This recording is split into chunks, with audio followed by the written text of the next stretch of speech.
After the farewell dinner with my ex-husband, I moved to Oregon alone to start a new life. He, in turn, fulfilled his dream of marrying his secretary. However, a single casual comment from a guest during their wedding party was all it took for my ex-husband to lose his mind on the spot. I pushed open the heavy glass door of the restaurant of our memories. A set of small brass bells tinkled softly. The familiar aroma of filet mignon with peppercorn sauce, a scent I once considered the smell of happiness, hit me instantly. 8 years ago, Ethan, my husband, had proposed to me at this very corner table. Today, I had reserved the same table and ordered the same steak he loved so much for our final goodbye. On paper, we were about to stop being husband and wife, but this dinner was the last ritual to sever any remaining emotional ties. He arrived 15 minutes late. The white shirt he wore was the same one I had impeccably ironed for him the week before I moved my things out of our apartment. Ethan pulled out the chair and sat down without an apology, without even looking at me.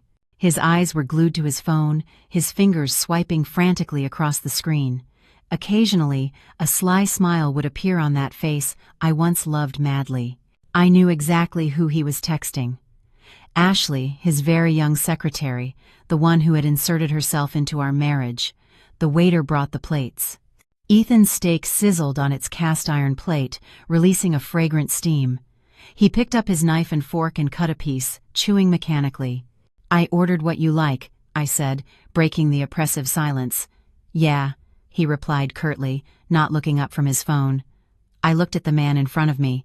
His coldness no longer hurt me. It only brought me an immense sense of relief. The glass of red wine on the table trembled slightly. I took a sip. Its bitterness helped to calm me. "Once all the paperwork is done, I've already bought my ticket," I said in a monotone voice. "I'm moving to Oregon as soon as everything is finished." This time, his fingers stopped. He looked up. A fleeting surprise crossed his face before being replaced by his usual indifference. "Oregon? And what are you going to do there?" "My grandmother left me a small house in Willow Creek, a town near the coast. I'm going to settle there." I thought he would ask something more. Perhaps a feigned attempt to keep me, or at least a clumsy wish for good luck. But no. Ethan just shrugged as if I had just told him the weather forecast. "Whatever you want, it's for the best," he said, and the smile returned. "Ashley and I are also planning the wedding.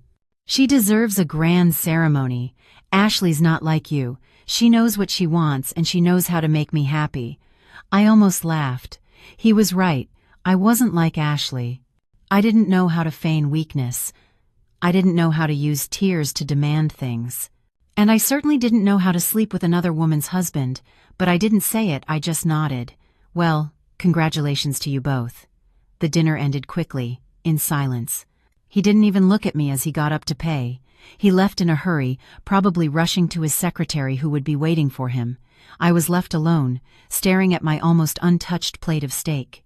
I called the waiter and asked for a to-go container, not out of pity, but because I didn't want to waste the last dinner of a marriage. As bland and cold as it had been, it had come to an end. I went back to our apartment, the one that was once our home. The silence was deafening. 8 years ago, Ethan and I had invested all our savings to buy this apartment in downtown Manhattan. I still remembered the day we got the keys. We cried with happiness. We painted the walls ourselves. We chose every piece of furniture together. I thought we would grow old here. I stopped in the middle of the living room. The cream-colored sofa we had argued so much about choosing was now covered with a white sheet. The wall, once filled with our wedding photos, was bare, showing only the nail marks. Everything was still there, but its soul was gone. I started packing 8 years of memories, now reduced to a few cardboard boxes. I opened the closet, my clothes on the left, his on the right. I carefully folded my dresses and blouses. A couple of his shirts were still mixed in with my clothes. I picked them up. The familiar scent of fabric softener still permeated the fabric. That scent used to be synonymous with peace. Now I put them all in a separate bag for their new owner. I opened the bottom drawer of the closet, where I kept our keepsakes. A small wooden box contained old photos. The first one we took together in college, our smiles still innocent. The photo from our wedding day, me radiant in my white dress, him looking at me with infinite tenderness. 8 years. Where had that look gone? I didn't cry. My tears had dried up the day I discovered his texts. I just felt a deep exhaustion. I placed the wooden box at the bottom of my suitcase. I wouldn't throw it away, but I would never open it again. It belonged to a chapter of yesterday, a chapter that had died with our marriage. I spent the whole afternoon cleaning. When the apartment was almost empty, with only his belongings left, I took out my phone and sent him a message. I've packed my things. Keep whatever you want of the rest. I'm not taking anything but my clothes and personal items. The shared memories are in the desk drawer. Do what you want with them. A minute later, his reply came, as brief and cruel as ever. Okay, thanks. I looked at the apartment one last time. Goodbye. Goodbye to 8 years of my youth. I left the key on the oak coffee table, right next to the TV remote. A dry click echoed in the empty room. I dragged my suitcase to the door and slammed it shut behind me without looking back once. I felt light, as if a weight I had been carrying for too long had been lifted from my shoulders. Freedom. I was finally free. The day at the courthouse, the sky over New York was neither rainy nor sunny. The air was humid and dense, like my mood months ago. But today my heart was strangely calm. I wore a simple beige dress and light makeup. I didn't want to look like a victim on my last day as a wife. Ethan was there too. He wore a suit and his hair was slicked back with gel, but the dark circles under his eyes betrayed his fatigue. Maybe he was exhausted from the legal proceedings, or maybe from pleasing his pregnant lover. An older judge, wearing glasses, looked at us with compassion. Have you thought this through? Marriage is for a lifetime. Yes, Your Honor, we have, we replied in unison. Everything was quick. Signatures, stamps. The judge declared us divorced. 8 years of life together ended with a thin sheet of paper. I received my divorce decree, a certificate of my single status that felt both heavy and light. Just as we left the courtroom, Ethan's phone rang. He answered hastily, and his tone changed from cold to sickeningly sweet. I'm coming out now, my love. Don't move. Wait for me. He hung up and walked past me as if I were a stranger, rushing out. He was in such a hurry he almost collided with a woman walking in the opposite direction. He didn't say a single word of goodbye. I stood there watching his back disappear down the hall. I smiled. An ending like that was fine too. I was in a hurry as well. I had left my suitcases at Jessica's place the day before. Now I just had to pick them up and head to Penn Station. Jessica, my best friend, was already waiting for me. As soon as she saw me, she ran to hug me. Sarah, are you okay? Her voice was filled with concern. I'm fine, I said, patting her back. Better than ever. Jessica looked me up and down, and frowned. You look it. Your face is paler than a ghost. Are you going to be all right on your own out there? She pressed a heavy cloth bag into my hand. Here's a bottle of good Oregon Pinot Noir, some cheese from the Tillamook Creamery, and a loaf of artisanal sourdough. I know you might feel a little out of place at first. When you miss home, have some of this so you don't feel so alone. I started to laugh with a lump in my throat. In my worst moment, I still had someone who truly cared about me. Thanks, Jessica. Only you get me. What's to get? She grumbled. Now that you're leaving, you have to live well. Make yourself gorgeous.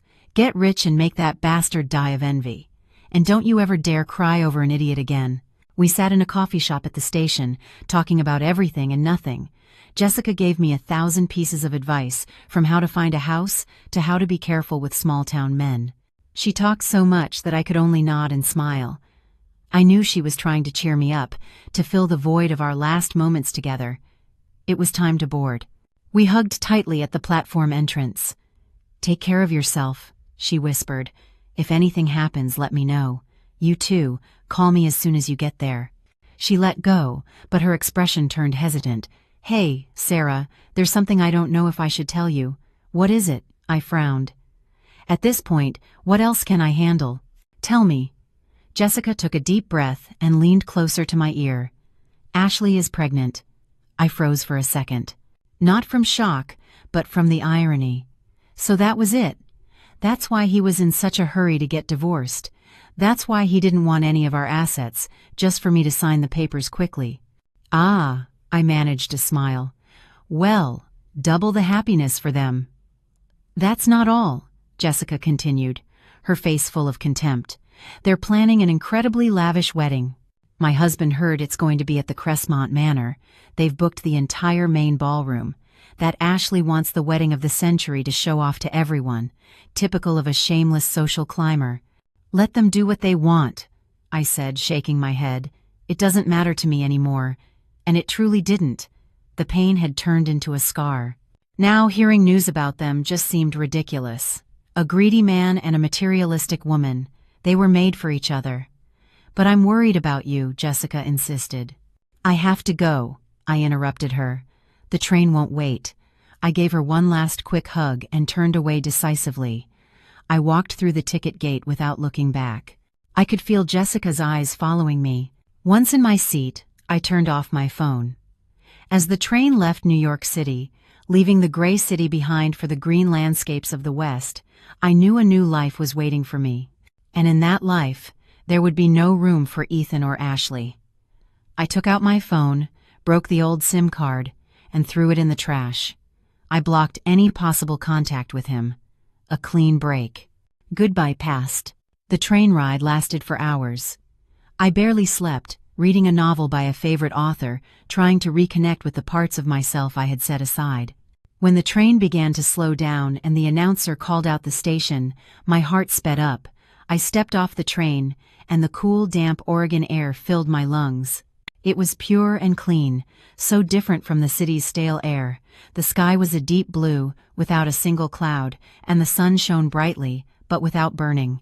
I gathered my luggage. Everything was unfamiliar.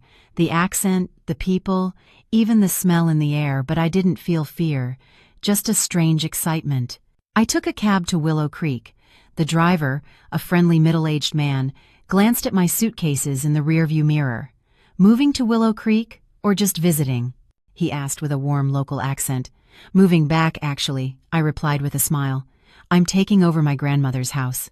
Well, I'll be, the driver chuckled. Welcome home then. Willow Creek is a beautiful town. You're going to love it. The car left the city behind and entered the countryside. Tall buildings gave way to tree-lined roads, intensely green meadows, and charming stone houses. The landscape was so peaceful that I rolled down the window and took a deep breath. The air smelled of wet grass, damp earth, and flowers. I knew I had made the right decision. The taxi stopped in front of an old stone wall covered in ivy, with a faded blue wooden gate.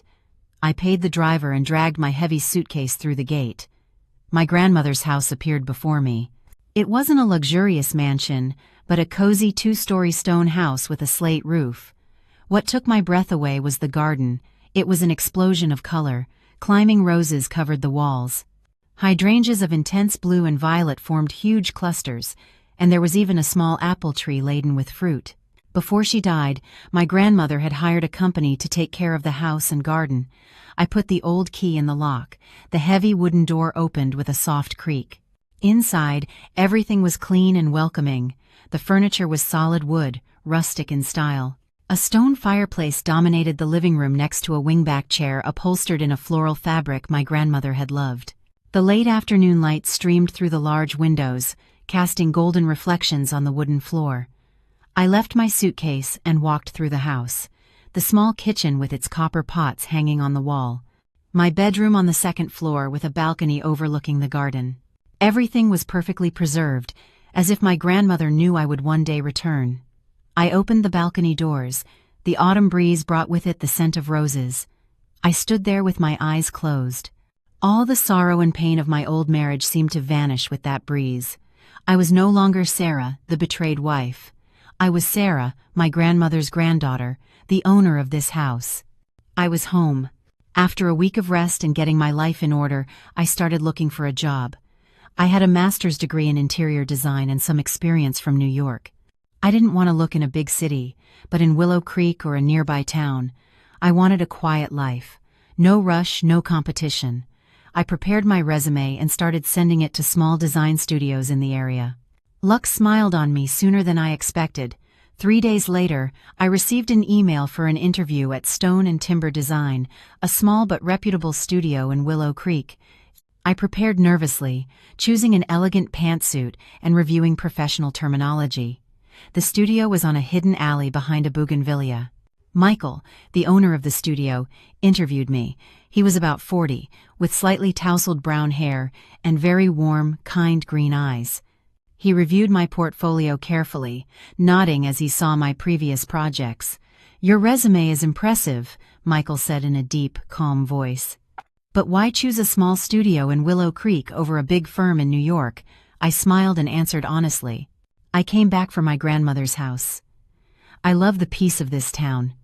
I want to do the work I love, but also have time to tend my garden and enjoy life. I believe the quality of work doesn't depend on the size of the company." Michael looked at me intently and then smiled. "I feel exactly the same way. I hate the city. It's too loud." The interview turned into a pleasant chat about design trends and personal tastes.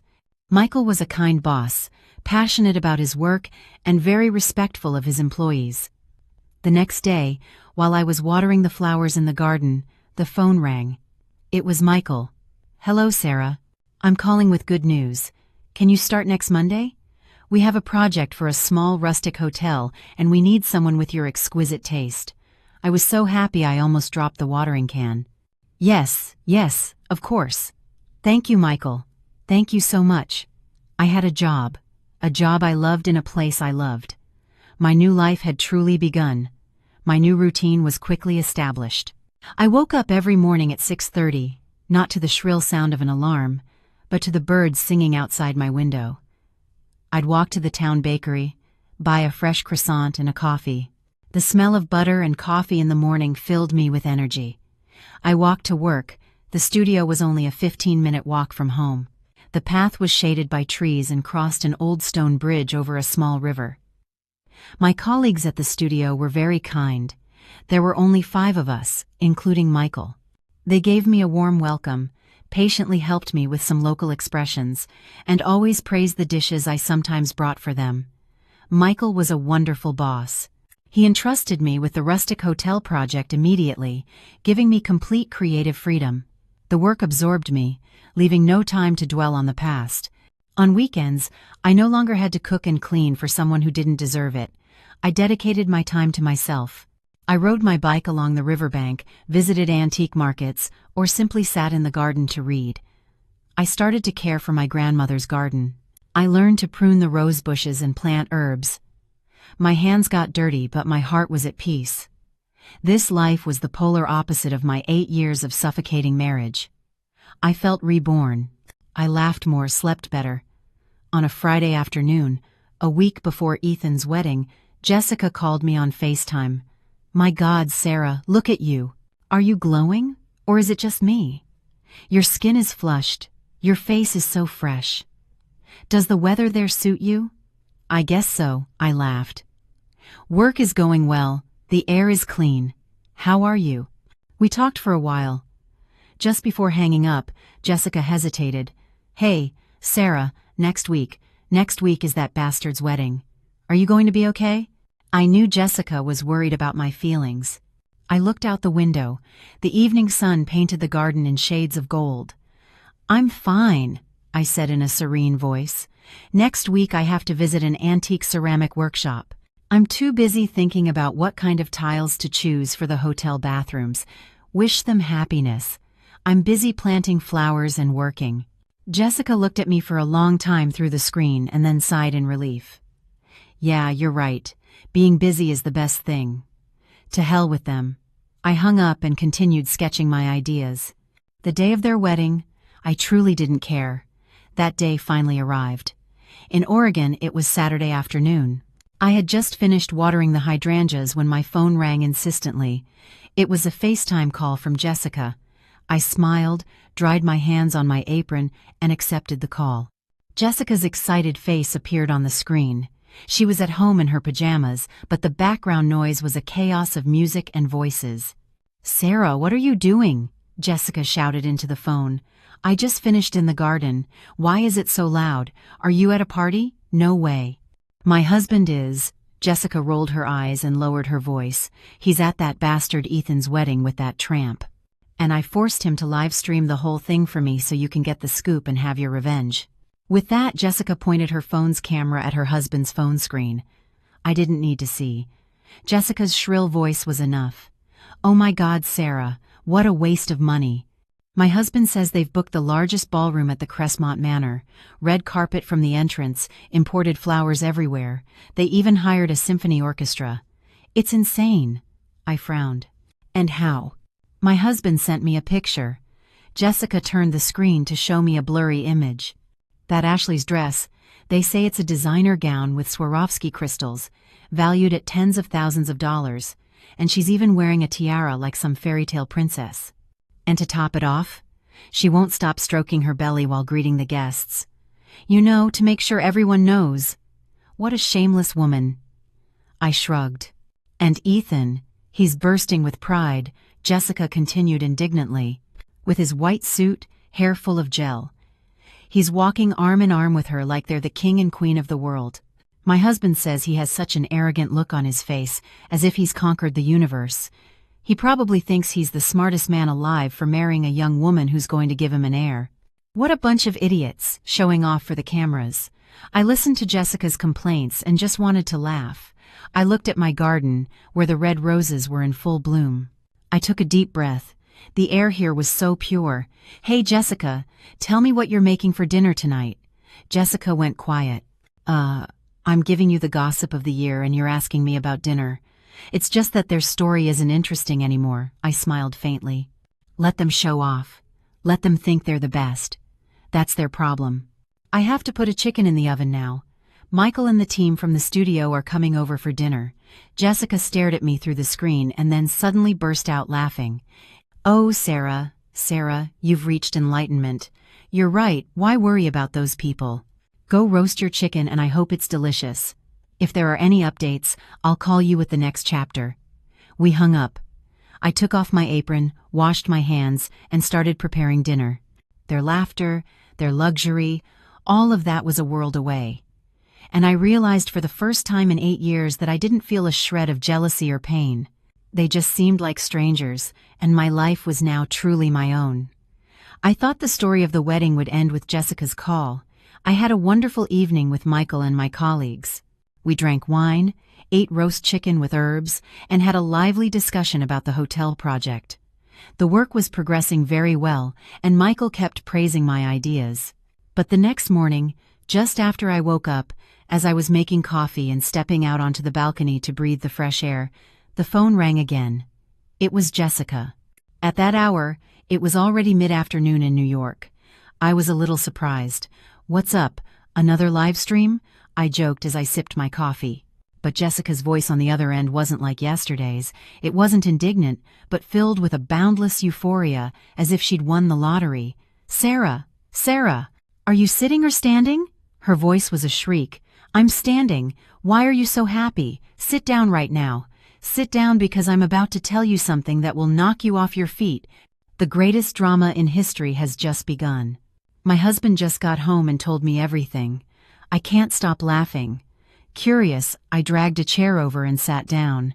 Okay, I'm sitting. What happened? Haha, Jessica let out a long laugh. It turns out there was an unexpected guest at the wedding yesterday. Guess who? I frowned. How would I know? Your Uncle Lou, your grandmother's friend. I almost choked on my coffee. Uncle Lou? What was he doing there? He doesn't know Ethan at all. That's the beauty of it, Jessica said with a melodramatic tone. It turns out Ethan's father did a small business deal with your Uncle Lou years ago, and they still have a friendly relationship. And you know your uncle. He's a loudmouth, especially when he drinks. He had just gotten back from Oregon from visiting his son and stopped by New York. I started to imagine Uncle Lou with his characteristic booming voice in the middle of that phony wedding. And what happened? I asked, starting to get interested. My husband says that by the end of the reception, Uncle Lou was pretty drunk. He was sitting with some other friends of his and started bragging. Jessica lowered her voice, imitating Uncle Lou. You know what? I just got back from Oregon. I went to see my son, and on the way I stopped by Willow Creek, that cute little town near the coast. My heart skipped a beat. Willow Creek? He ran into me. Exactly, Jessica exclaimed. My husband says Uncle Lou continued to tell everyone at the top of his lungs. I ran into little Sarah, my late friend's granddaughter. My God, she's so beautiful and smart. She's living in a gorgeous house with a rose garden that her grandmother left her. She's living like a queen, you know. I was stunned. It was true.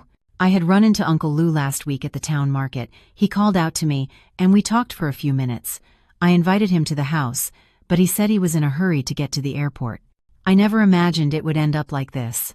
Jessica kept talking nonstop. Your uncle started telling your life story to anyone who would listen, and with that voice of his, even the tables next to them heard him. A vague sense of unease crept over me. This story, told at Ethan's wedding, couldn't be just a simple anecdote.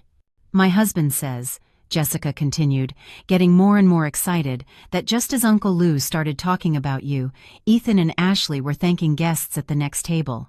They heard everything, word for word. I held my breath. Jessica cleared her throat, continuing her performance. Uncle Lou was shouting, Sarah is a rock star. She's working for a design studio out there. Her boss, a great guy, adores her. Can't stop saying wonderful things about her. Says she just landed them a contract to design a huge hotel. The apple doesn't fall far from the tree. Smart and hard-working like her grandmother. I could picture Ethan's face at that moment. He who had always belittled my work, who considered me a conformist who lived off him. But wait, Sarah, here comes the best part, Jessica shouted, unable to contain herself. Here comes the climax. A friend at your uncle's table asked him, Wow, is the girl that smart? She must be making a good salary, right? And your Uncle Lou answered, waving his hand. Salary? What salary? The salary is for her expenses. Her grandmother adored her. Not only did she leave her the house with the rose garden, she left her a multi-million-dollar inheritance. They say it's a fortune, several $1,000,000. Little Sarah is now a low-key millionaire in Oregon, living the good life, free as a bird, without having to put up with any jerks. I was speechless.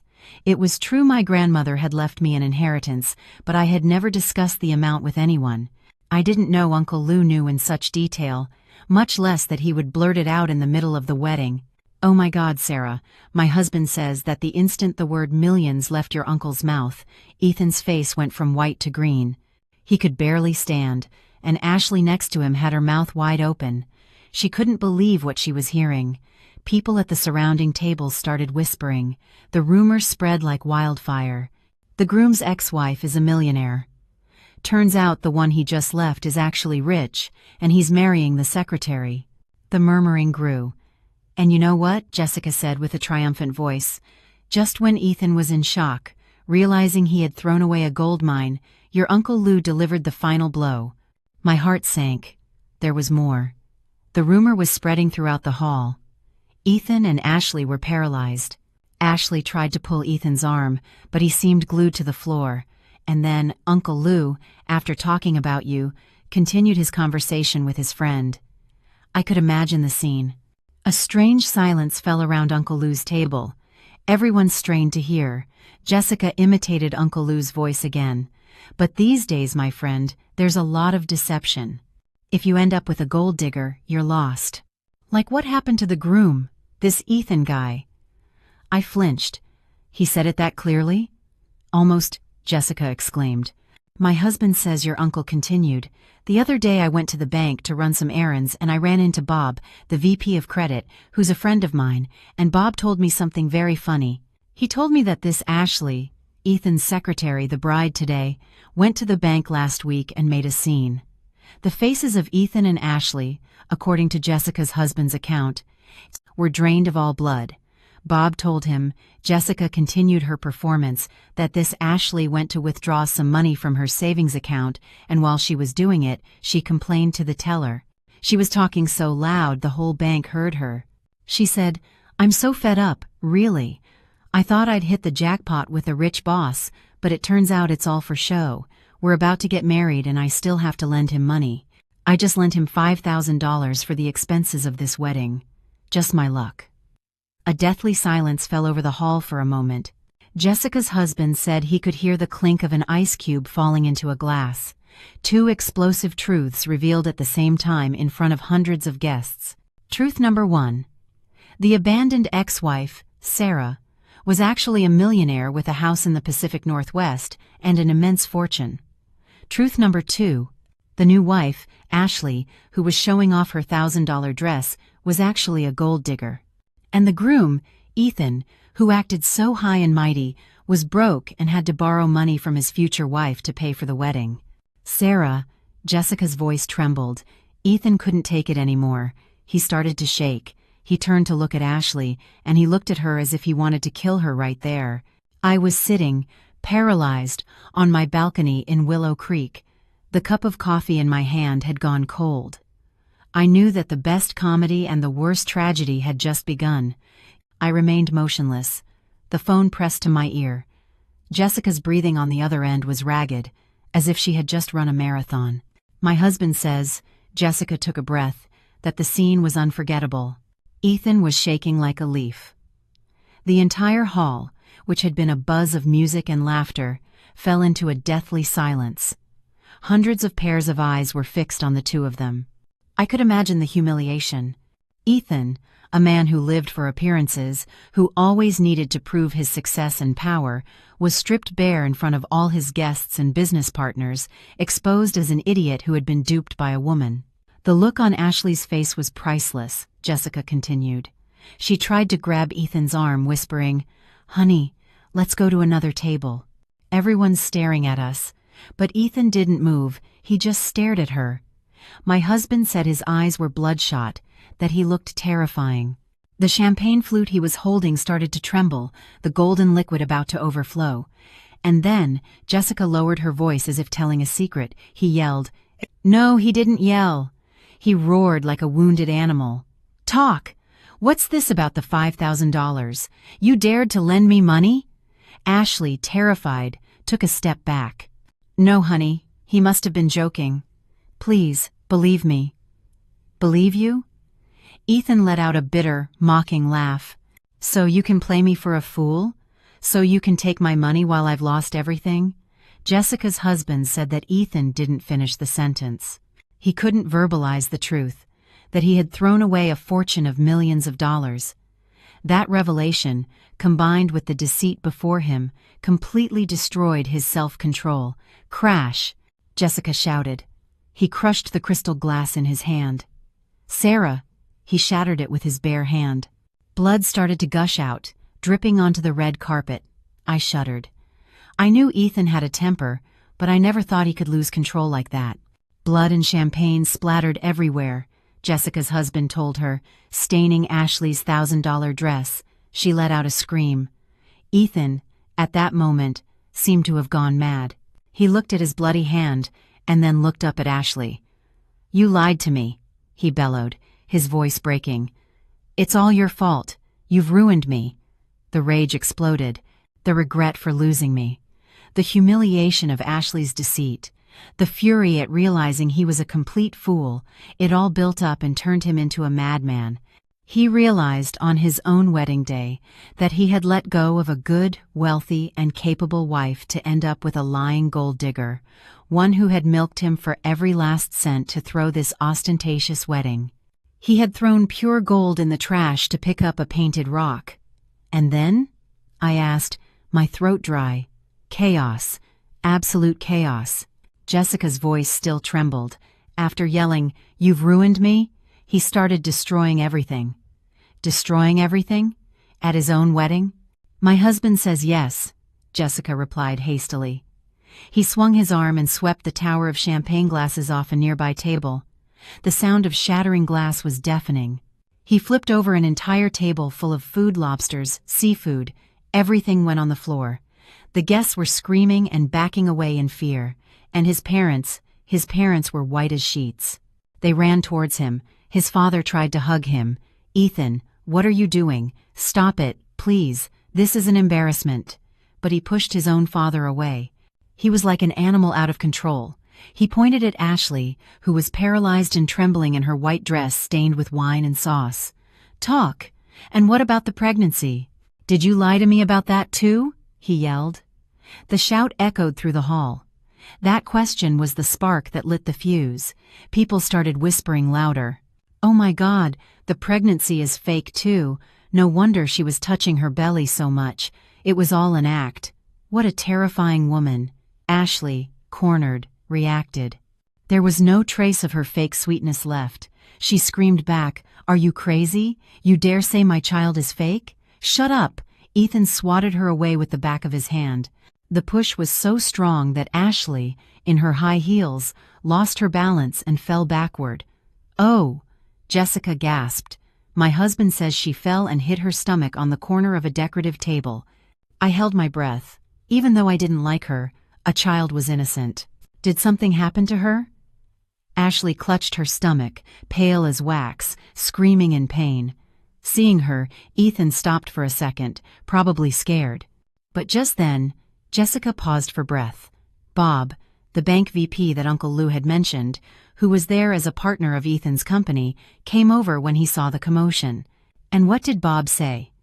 "Probably to get on Uncle Lou's good side," he spoke up loudly. Jessica continued. "Mr. Stone, calm down. It's true that Miss Miller was complaining at the bank. I myself heard her say you were short on cash and that she had to lend you $5,000. I even have a copy of the bank statement right here." Jessica's husband said that after that statement, the hall erupted. Confirmation from a bank employee right there. Nothing could be more credible. It was the last straw. Ethan had nothing left to lose. His career, his pride, his love, his money. It had all been shattered in one night. He let out one last roar, Jessica said, and flipped the head table, where the 7-tier wedding cake was. Frosting flew everywhere. "Out! Everyone get out of here! The wedding is over!" The terrified guests stampeded for the exit. They weren't just leaving, they were pulling out their phones to take pictures and videos. A wedding of the century, just as Ashley wanted, but a century of disaster. "My husband ran out too," Jessica concluded. "He told me that as he was leaving, you could still hear Ethan breaking things and Ashley crying and cursing.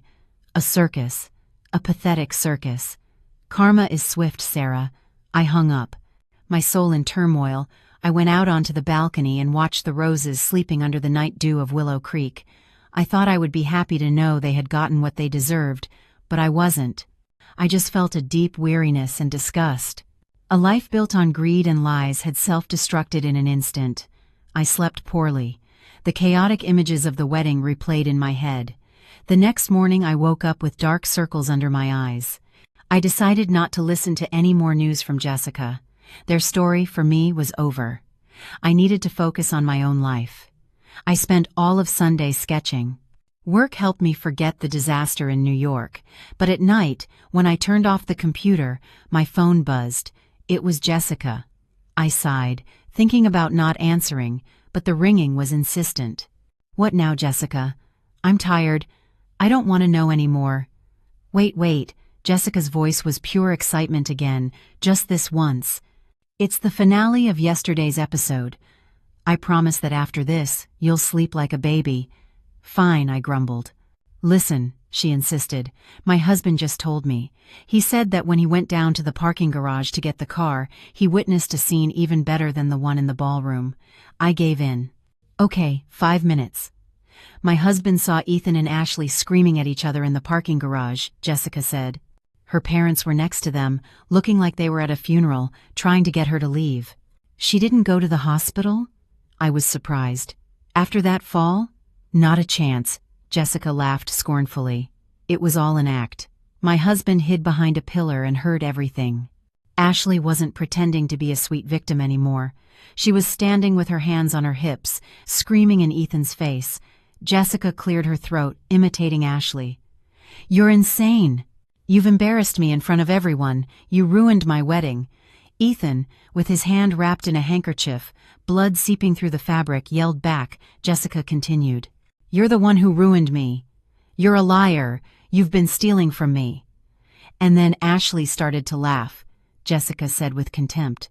A laugh that made my husband's skin crawl. "Steal from you? Do you even have money to be stolen from? Who paid for this wedding, huh? Tell me."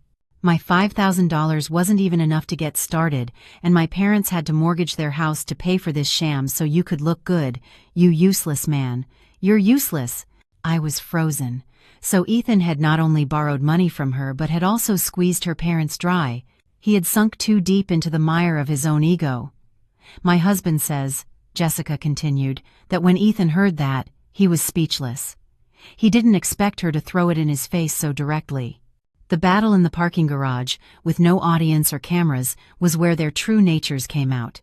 There was no love left, only money, lies, and hatred. Ashley's parents, seeing their daughter had let the cat out of the bag, tried to cover her mouth. Jessica went on. Honey, please, be quiet. Let's go home. But she couldn't stop. She pushed her parents away and pointed at Ethan. I'll tell you one thing. I married you for your money, for your director position, and for this wedding. And now you've destroyed everything. Ethan, recovering from the shock, gritted his teeth. You dare? And then, Jessica lowered her voice. Ashley launched her final attack. She put her hand on her stomach, but this time not with pride but as a threat. And she said, Jessica whispered, listen to me carefully. This child is yours. Do you want it to live or die? Put the downtown apartment in my name right now and give me $500,000 in cash. If you don't, I'm getting an abortion tomorrow, and then I'm going to your company and telling all your partners what kind of man you are. My blood ran cold. Using her own child to blackmail him. It was too cruel. And what did Ethan do? I asked. My husband says Ethan stood still for a moment and then started to laugh. A laugh even more terrifying than his screams. He laughed hysterically. When he stopped, he looked at Ashley and roared, Keep dreaming. He pulled out his keys, ran to his car, and even though Ashley tried to block his way, he sped off, almost hitting her, leaving her and her parents alone in the parking garage amidst the wreckage of a luxury wedding. My husband ran off too. He didn't want to get caught in the crossfire. We were silent for a moment. Jessica, I have a doubt about the pregnancy. I suspect it too, she interrupted. My husband says the fall looked bad, but a little while later she was in the parking garage, screaming with incredible energy. I suspect the pregnancy is fake, or she just used a pharmacy test to trick Ethan. She used it to force the wedding and now to extort money. I let out a long sigh. Fake or not, that child was a victim. Well, Sarah, Jessica said with a tired voice, let's call it a night for this drama. Two greedy, lying people who destroyed each other. Birds of a feather flocked together. Go to sleep, I need it too. So much drama is exhausting. I hung up. I looked out at the night. Willow Creek was calm. The sound of crickets filled the garden. I realized the storm in New York had passed, and it had nothing to do with me anymore. I asked Jessica not to tell me anything more about them. I didn't want the garbage of the past to dirty my present. I threw myself into my work, into the hotel project. But a month later, during one of our calls, Jessica couldn't hold back. Sarah, I have to tell you, her voice was serious this time. The situation with Ethan has really blown up. What else? His career is over. My husband says that after the scandal, the videos of him trashing the wedding and screaming at Ashley went viral. Even though they were taken down quickly, all his important partners saw them. And what did they do? Canceled contracts en masse. His most important partner, a Japanese group, sent him a letter immediately terminating their collaboration. They said they couldn't work with someone of questionable morality, who can't control his emotions, and who treats his family so cruelly. I remained silent. It was inevitable. For a businessman, reputation is more important than money. When he lost the big contract, the company went under, Jessica continued. The key employees, the good ones who worked with you, left in a group. They said they couldn't work for a crazy boss who also owed them money. They left and took the clients with them. So quickly? I was surprised. Yes, now he's desperate. My husband says he spends his nights taking small clients out to dinner, trying to salvage what's left. He's drinking so much that last week he was admitted to the ER for a stomach hemorrhage. He was there for 2 days and then escaped to keep drinking. But it's useless. No one wants to board a sinking ship with a captain with that kind of reputation. I shook my head. The career Ethan was so proud of, the one he used to humiliate me, was crumbling because of his ego and bad decisions. "I'm going to hang up, Jessica," I said. "I have a meeting with Michael." "Yeah, you're right," she agreed. "Those people don't deserve another minute of your time. You just live well." I hung up. I looked at the 3D design of the hotel lobby on my screen. I had chosen a rustic and cozy style with local ceramics and oak wood. I felt proud of my work. It was real. It created value, unlike Ethan's House of Cards career. Several months passed. I finished the hotel design and began supervising the construction. The work was intense but exciting. One night, Jessica called. Her voice sounded strange, almost compassionate. "Sarah, today my husband saw Ethan." "Where?" "Not at a bar," she said softly. "At a street market in the afternoon. My husband went to buy a few things and saw a thin man, looking like a homeless person, hastily eating a sandwich in a corner. He was curious, took a closer look, and realized it was Ethan. Thin and looking homeless? Is he that bad?" My husband was stunned. He says Ethan was skeletal, with several days' worth of beard, dirty hair, and wrinkled, stained clothes. He was eating the sandwich anxiously, looking around fearfully. "He looks 10 years older. His company is completely bankrupt. He's drowning in debt. Do you know where he got the money for the wedding? From loan sharks. He thought he would pay it back with Ashley's parents' money or with new contracts. But everything fell apart. Now the loan sharks are after him. And our apartment, he mortgaged it for the wedding. The bank has already foreclosed and auctioned it off. My husband says he's living in hiding, that he doesn't dare go to his parents' house so as not to involve them. He's sleeping on the couch of his sealed-off office. Last week, some thugs found him and beat him up in front of the building. Hearing that, I no longer felt satisfaction, only a bitter sadness. After all, he was the man I had loved for 8 years. My husband hesitated, Jessica said. He was going to approach him, but Ethan realized he was being watched, got scared, threw down his sandwich, and ran off like a true fugitive. And Ashley? After the scandal, the pregnancy turned out to be fake, just as we suspected. No one wants to hire her. Her parents, ashamed, sold their house to pay off the wedding debts and took her with them. They say they're having a very hard time. The 2 people who had reveled in my pain were paying a very high price for their greed. Life is fair sometimes. I hung up, my heart heavy, but that sadness was fleeting. I looked at my garden, where the lavender bloomed in a sea of violet. I took a deep breath. Their life, as tragic as it was no longer mine. A week later, I presented the final hotel project to the investor, a very demanding Swiss man. I had prepared everything in detail. When I finished, the investor, who according to Michael never smiled, stood up and applauded. "Marvelous, Miss Hayes," he said with admiration. "This is exactly the soul I was looking for. You have done an excellent job." Michael, beside me, smiled proudly. The project was approved without a single change. Back at the studio, Michael told me, "Sarah, you've amazed me. The client is delighted. He's going to recommend us for a much larger resort in Provence. It was a team effort, Michael, but the vision was yours. To celebrate, the company has decided to give you a 30% raise, effective this month, and you deserve a week of paid vacation. Go wherever you want and recharge, because the Provence project is waiting for you." I was so happy I wanted to jump in the middle of the street. A raise, a vacation, and most importantly, my work was recognized.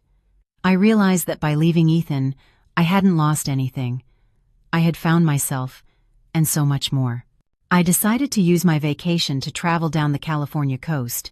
I rented a small car and drove on back roads, staying in rustic inns, eating goat cheese and toast with olive oil. I met new people. We talked about wine, art, and the beauty of life. I realized my value wasn't in being someone's wife or in the money I had, but in my independence, in my ability to create my own happiness. When I returned to Willow Creek, my garden was even more beautiful. I signed up for advanced French classes and a pottery workshop. I wanted to keep learning. One afternoon while reading in the garden, Jessica called. We talked often, but only about my life, her work, her kids. We never mentioned Ethan or Ashley again. They had disappeared from my life like a nightmare that fades at dawn. I watched the sun dance on the leaves. I understood that those 8 years of marriage, though painful, had taught me a lesson. And the divorce wasn't an end. It was a beginning. The door to a new path, a path filled with sunshine. I smiled. I knew my future on that path would only get better.